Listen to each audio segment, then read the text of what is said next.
What is it about January that just creates straight banger trades? I don't know. I don't know that it's the topic of this show either. Welcome in to the DNVR Avalanche pregame show presented by Coors Light. We got Big E and Rudo coming to you live as the Avs are taking on the St. Louis Blues at home tonight. E, before we get into the game, any thoughts? Obviously, the Mikko trade a little over a week ago now, but you've now seen the Philadelphia Flyers do a big trade with Frost and Farabee for Kuzmenko, as well as other pieces, and JT Miller moved to the New York Rangers just an hour ago. Teams doing their business? What's going on in January? Yeah, I mean, if you look at that one, though, I mean, I'm laughing because I kept saying Mikko left them no choice. Well, I mean, let's just say that Pettersson and Miller left them no choice, right? That's I mean, true. it's That's not. true. Unfortunately, whatever the story is, you were never going to get the real return for either one of them. It looked like Miller was the easiest one to waive, not to waive, but obviously, yeah, to waive is no movement, whatever he had, no trade, no movement. But it is what it is, and sometimes it's at the point of no return. Sounds like it was at the point of no return. And listen, he's going back to a place he's very familiar with, where he was, and hey, you move on. And unfortunately, those things happen in sports, and for whatever reason, there's a reason. We'll never know what the real reason is, but they just couldn't get away from their differences, and which I find odd, but it is what it is. So stuff happens, Look, and you move on. on a personal level, I'm glad we're not doing another emergency pod. I'll put it to you that way. We've been working hard lately, all right? I know. On the Avs side of things, there's no beating around the bush here. They've lost 4 of their last 5. They have 5 games until the break. We'll get to Bednar's presser in a little bit, but the reality is the Avs have to answer the bell here a little bit. They've got to start clawing some points back that they've maybe let slip away. And the St. Louis Blues is a direct 4-point game against a team that is trying to chase the Avs down in the standings. Are we really treating this like playoff hockey? Oh, I think you have to. I do believe that's what the mantra is, whatever you want to call that. These next 5 games, before going into the break. I certainly feel like it. I've been saying it for a couple weeks now about the oomph, and they're missing a little bit of oomph, and you got to get some oomph. Whatever the word is, some jam, some some hunger, what I mean, like angriness a little bit. And I don't see it. That's why I even caught myself a little bit there an hour ago, looking before the trade, saying, oh, what if JT Miller, what if, I got myself like looking a little bit, add a little sandpaper. Listen, I do love the skill. I do love everything they have. I want to make sure that the hunger, shines, and it's got to be hard. It can't be easy. And we all know that hasn't been easy all season long, obviously, with all the injuries and all the problems that they've had. They're still in a good position. They're still a great hockey team. They're still fun to watch. I'm excited for this game tonight. And I do believe once you challenge them, because I do believe that playoff hockey, they know how to win. They know, and they've done it 2 years ago, right? You know what I mean? So that starts right there with your main guys. And I think that just to rub off a little bit on the rest of this roster that really hasn't lived those long playoff runs, I think you got to, transpire that a little bit to the rest of the team. And I think that's up to the leadership group here these next few games to really transpire that, starting with the head coach. And I do believe he's in that mode. It is Blackwood versus Hofer tonight.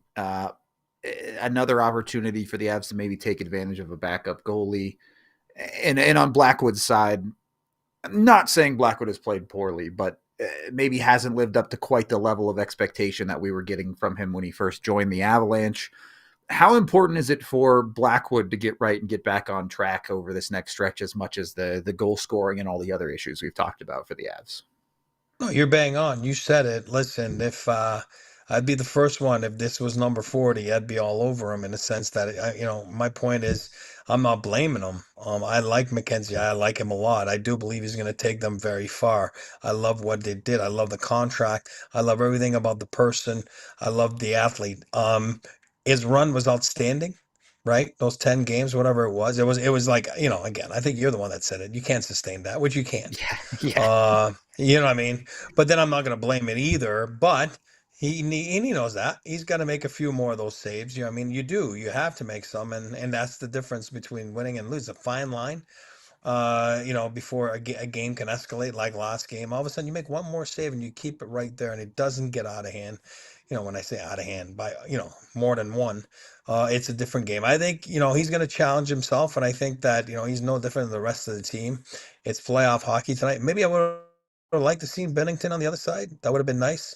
He always wants to fight everybody. That would have been nice to see if Blackwood responded, to an invitation and get people on their feet at the Ball Arena excited. Bennington's too soft. He wants to fight and then he runs away scared. So that ain't there. I will say maybe the Avs got their goalie interference calls out of the way. So if somebody crashes in, I would have liked it to be Bennington over Hofer in that situation. But maybe Hofer's tough. I don't know. Look, there's a lot more going on here. Colorado, if you look at these last two games, the guy that has been driving play the most might be Marty Necas. The new guys, Jack Drury has 2 goals in the last 2 games as well. The guys that they've brought in have hit that jump up that you usually see after a trade, or Eric, you talk about it, whatever. When you look at Colorado, who are you asking more out of tonight? Obviously, expectations for MacKinnon and Makar are always sky high, but you've gotten pretty good play out of Lehkonen. Is it someone else on that second line that you're looking for, or is it more the depth that you need to step up, E? Well, a little bit of both for me. Again, I'll jump on the KC train again. We saw it, a game here, game there. I'd like to see a little bit more consistency. I don't care about points, honestly. I really don't. I look at if you're doing the right things, points will come. You know what I mean? And it's easier said than done because it gets in your psyche. And but Casey, we all know can make big plays. I'd like to see a little bit more consistent there. He's not getting the big cookies on the power play side of things, which usually kind of helps you get going a little bit in a game or when you're not producing that much. Now I'll leave him aside for a second, and for me it's the I think with the addition of Jack Drury, I think he's been hungry, he's been excited. I want Ross a little bit to get back a little bit more to scoring some 5-on-5 points there with his Yeah. line mates, and if it's Woody or whatever it is. I'm not worried about O'Connor and those guys. I think you're going to get that production when it's there, and it's going to be streaky. We all know that. But I do believe Colton, Jack, if they can get on the board and score some 5-on-5 goals, more often than not, that's going to give you a big boost there for the Avalanche, because we all know that Natchez and Mac are going to get their 38 scoring chances, whatever it is. I mean, if they keep playing like they were those last 2 games, it was pretty fun to watch. So, you're gonna get that, and you want to make sure that if you're getting, like I said, a little bit of Casey and a little bit of like the Ross doing his part on that line, that'd be awesome. Yeah. Realistically looking at it, if you're Colorado, you're talking about ending St. Louis's season almost tonight. St. Louis Yeah. has 1 game in hand, but they're 10 points back of Colorado. If they drop this game, they move to 12 points behind Colorado, and it becomes a unbelievably difficult to St. Louis to really see them making it back into that wild card picture. Maybe more importantly, the win tonight is Colorado looking at Vancouver trying to chase down one of those wild card spots, or looking at Calgary to fend off that second wild card spot. With that being said, St. Louis is a team that's in division. St. Louis is a team the Avs are pretty familiar with. And St. Louis is a team that's below 500. It feels like maybe one too many nights we've gone onto this pregame show and said, well, on paper, this, that, or the other thing, the Avs should win the game, and the result has not represented that. I guess my question is, what is the number one thing, and I will get to your 3 keys after this, but how do the Avs find a way to raise up their gameplay against maybe a weaker divisional team? For me, very simple, and I touch on it sometimes, not always, but I think it's a big start. Big start's important. I'll tell you why. You just said it. They're one game below 500. You got a guy yesterday that walked away from his contract, you know what I mean, to literally go sign somewhere else. You know what I mean? Because they're in his mind, they're not going anywhere. They've lost three in a row. You make it four in a row. You jump on them, and I think it's just with the start because you give them a reason to quit. You can't let this team hang around. You just can't.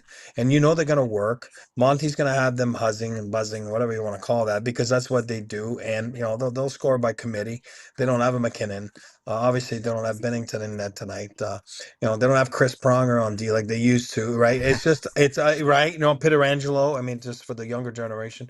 All I'm saying is they don't have those number one guys. You know what I mean? Like they have good players. The Kairos, the Thomases. They can score by committee. But listen, it's going to take your A game. You at some point you have to string a little bit of 4, 5, 6, 7, 8 games right now in the sense that you don't get cookies for playing decent and not giving up much and getting scoring chances, but not getting on top of the scoreboard at the end of the game. So that's not going to work anymore. At some point now you need results. At the end of the day, you need bottom line results, and that's wins. This is not reality and not realistic at all, but I've long thought that the perfect number 3 or 4D for the Colorado Avalanche, Colton Parayko. Yeah, you could have had him for back then, like 4 or 5, I don't know, 5, 6 years ago, could have had him for not much. You know what I mean? So it's crazy how things go, right? Yep. You Different win, world you win a now. cup. Yeah, yeah. Yeah, but All I'm right. with you. I like him a lot. Yeah. Yeah, same. All right, E, let's get to your 3 keys for this one. The Avs got to find a way to win. Biggest 3 keys. Avalanche back at home after a couple days without playing and on that not too successful road trip. So St. Louis Blues in town tonight, Friday night. Let's rock and roll. Key number 1, focus. I think you heard Jared Bednar at practice yesterday talking a little bit about this, where that extra couple days should help, obviously, meaning that they came back from the road, had a day off, and had a nice solid practice yesterday, which they haven't practiced a lot lately.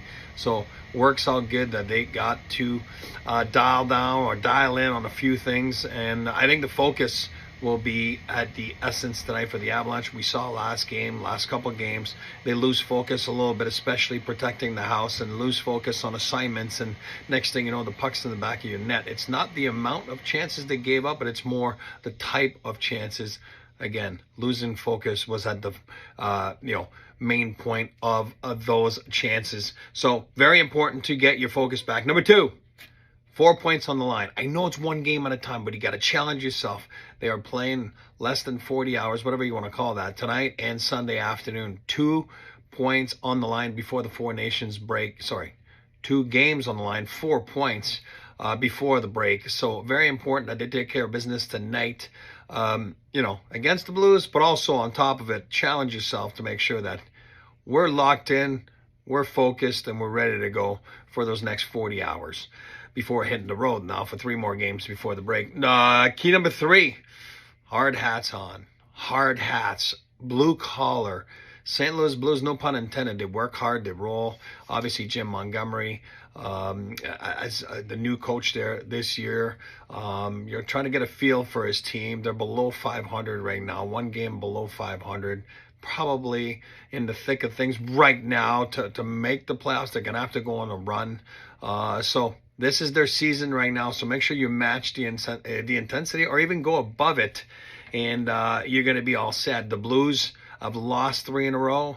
So when a team does that, they're going to be sharp. They're going to be ready. Montgomery's got a special place in his heart for Denver. Obviously, having won a national championship there with DU, lived in the Denver area for many years. So he's going to have his troops ready to go. He's going to want to make sure that they are up to the task to play the Avalanche. So let's do those things, and let's make sure that they all fall in together and you get a big W here today. Love that last topic, E. I think we talked about that a little bit. Certainly since the big trade, these last 3 games, I think it's hard to fault the Avs on putting the work in. They've done good work for all 3 of these games, except for maybe that third period against Boston. And good things will come. if you continue to work hard and do those things. Jared Bednar talks about that and talks about how important this next stretch of hockey is for the Avs. So let's hear what we had to say, what he even had to say at morning skate.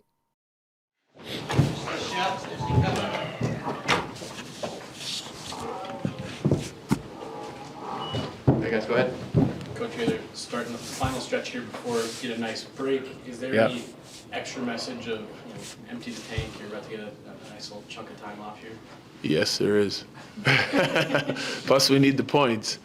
Like I just said it to Brendan walking down the hall. Like I'm treating these next 5 games like it's playoffs, because we need points. We're playing the 2 teams coming up here that we're fighting with for playoffs. Like immediately fighting with is Calgary and Vancouver. We're playing them both in their building, so that's this week coming up. Then we got the Oilers again, and they're all big points. We got these 2 at home, and so that's how I'm going to treat them. Blackwood's going in net tonight? He is. Yeah. And Kale took maintenance yesterday. He was a little in and out today. Is he good to go for tonight? Yeah, he's good. With treating these next 5 games as playoffs, I mean, what do you hope to see out of the 2 new players as they continue to get more comfortable? Yeah, I think I really like both of their games.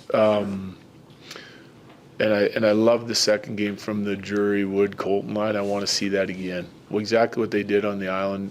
I want to see them play that way for the next 5.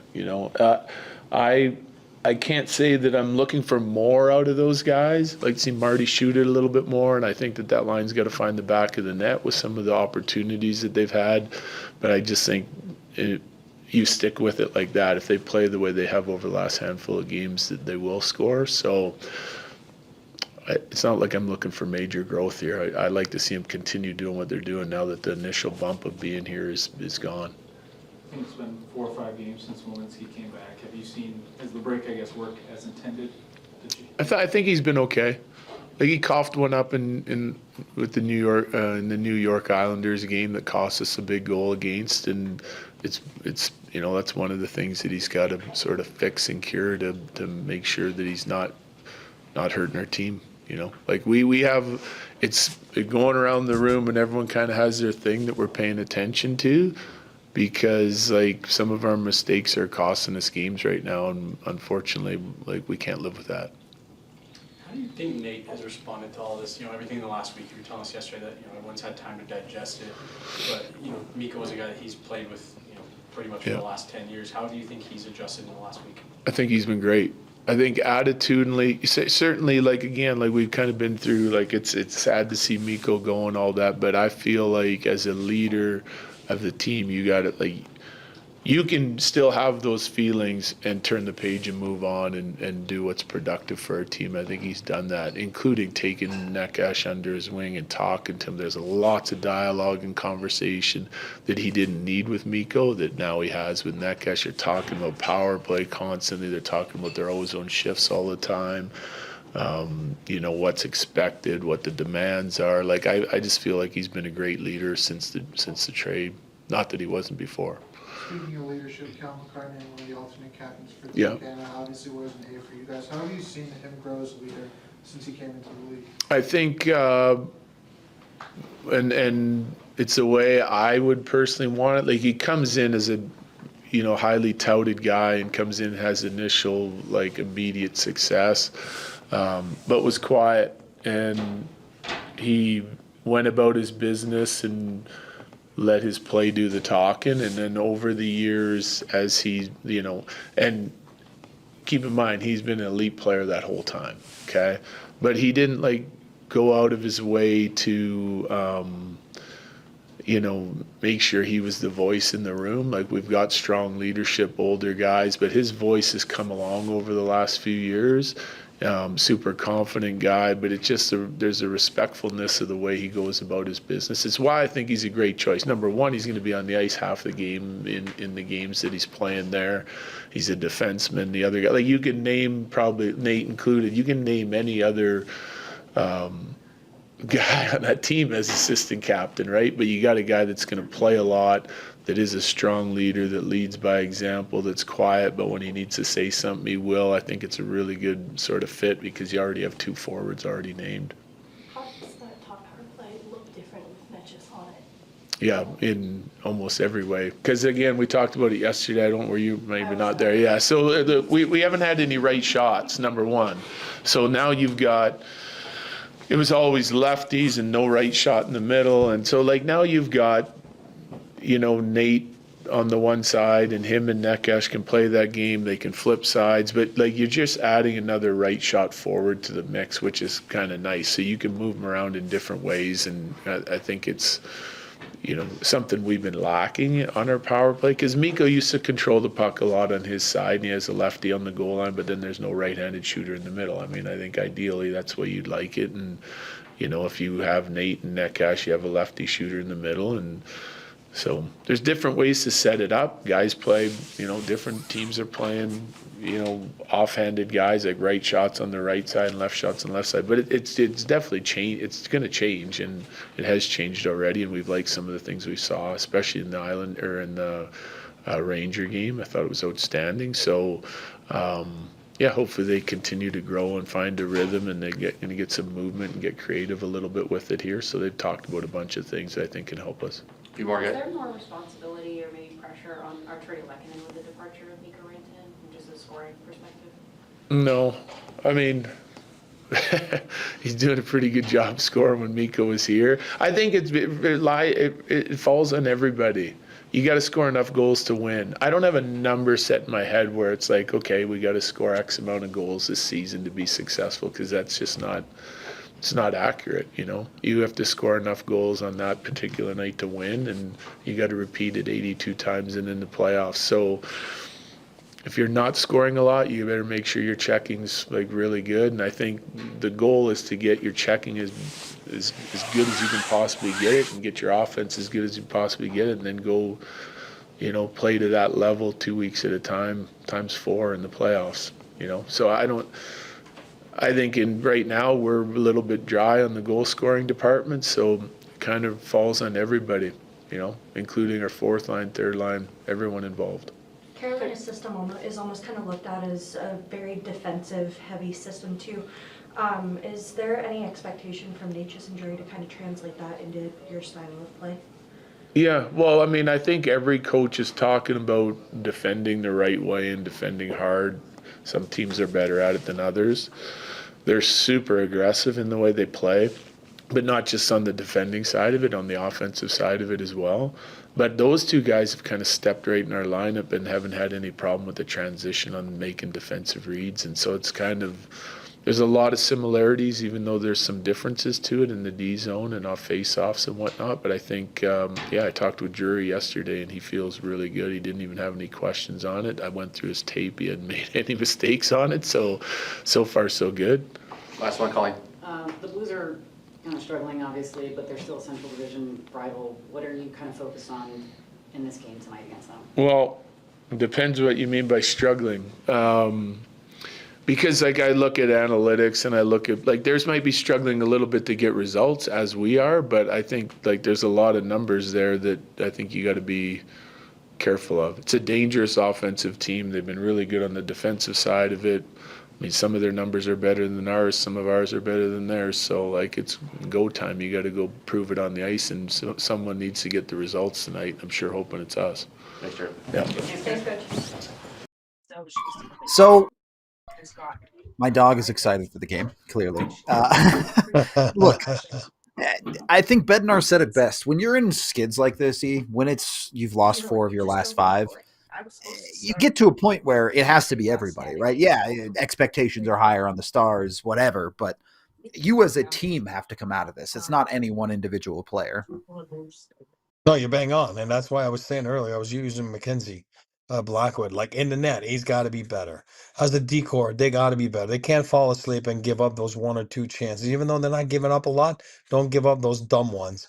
As a special teams, you got to win the special team battles.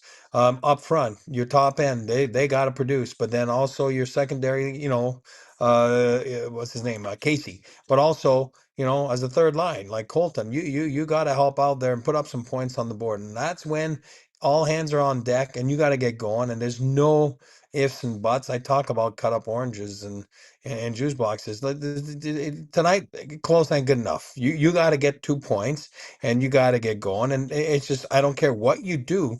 Then if you have to block a shot with your face or whatever, use your teeth and lose all of them for, to defend, it is what it is. You know what I mean? At some point, you got to go get some W's right now, and you got to go get some with a consistent basis right now. And again, it's one at a time, but you got to get close to perfect in those next 5. All right. Let's hold on to our teeth here, but let's take out the crystal ball. Lee, give me a number. Give me a name. I know you give me a few names, but give me a name to score one tonight.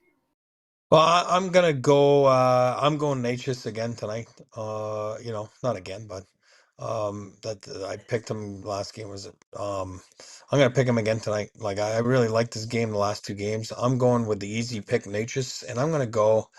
I'm going 5-1 dub for the beautiful Avs tonight. 5-1 dub. I like it. I like both of those answers. I am expecting a high-scoring one from the Avs. I'm going to take 5-2 because that gets me to my over bet, though. So I'm going to take the one extra Perfect. goal for St. Louis. As far as the name, look, I'm going back to the man. I'm going to Cale Makar. He's the guy on the defense to when the offense maybe isn't quite driving play the way you want them to. It's Cale Makar to step in and do that job. So I want to see Cale Makar put it all together. I think that road trip, we saw him run out of gas at the end of it. He's had 2 days off, should be refreshed, should be ready to go, should be able to help carry the load for this hockey team. Do hope the Avs put some pucks in the back of the net tonight. You want to see them start scoring consistently a little bit more. They've shown they're capable. They can put up 6 goals any given night, but let's string together a handful of games where they can put 3, 4, 5 in the back of the net here. Nate 4 goals. I'm in for the Nate 4 goals in chat. Let's go. A lot of Nate love tonight. Our bets with Dre, I think, with some Nate MacKinnon points. So if you want to get on that bet, make sure you get in with them. Let's get to my bets with Bet365, where our pregame picks are never ordinary. I kind of spoiled a couple of them there. Did take the over tonight. I do want to see some goals go in the back of the net here, even if I do want to see Blackwood play well. I took a Natchez goal as well, but I took him specifically to score first in this game at plus 1,200. And then if you have to bet on something, I know the Avs power play hasn't been good, but Cale Makar for a power play point at plus 200 is ridiculous money. He scored both of the Avs' last 2 power play goals. So if someone's going to do it, it's going to be Makar. You can earn some good money right there with the Avs power play if they are able to put it together. Any 3 of those bets are great. You can also check out the DNVR boosted bet. Of course, you can bet on anything with Bet365. And when you do, of course, you must be 21 or older, physically located in Colorado. And if you or someone you know has a gambling problem, call or text 1-800-GAMBLER today. And hey, you don't have to win any money to get a great experience at an Avs game. You can hit up with Breck Brew. Go to breckbrew.com for your chance to win their ultimate giveaway sweepstakes, where you can win tickets for the ice deck on the glass at Ball Arena. Super amazing seats. If you haven't checked them out, go over there, get your chance to win. Costs you nothing, completely free. Your chance to win some fantastic tickets when the Avs play the Blues again at the end of March. It's going to be fun. Maybe you'll get to see them beat up Jordan Binnington in that one. It could be a little bit fun. So jump on it with them. Or if you want to go see a game with us, you can also go get signed up for your takeover tickets for the end of February. The Avs taking on Minnesota. DNVR is taking over a suite. It's going to be a great time at Ball Arena. Plus, you get to join us with a bus to and from the bar to the arena, where you get free beer. So you can't go wrong with the takeover tickets. Make sure you go get yourself signed up for that. We appreciate all y'all supporting us on all those things. Final thoughts on tonight. Is this the part where the Avs pull it into the break and feel good about things, or are they going to have to battle it? No, I think it's pedal to the metal. Don't look back. Don't worry about them. Play your game and let them chase you. You should be on the top of your game in the sense that you are better than they are, but match the intensity, match the work ethic. You do that, you have a great chance to be on top of it.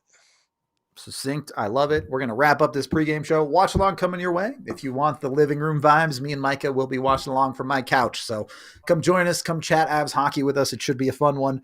We appreciate y'all. If you're not joining us for that, at very least join us for postgame, and we will talk to you in a few minutes. We all silly like the mayor.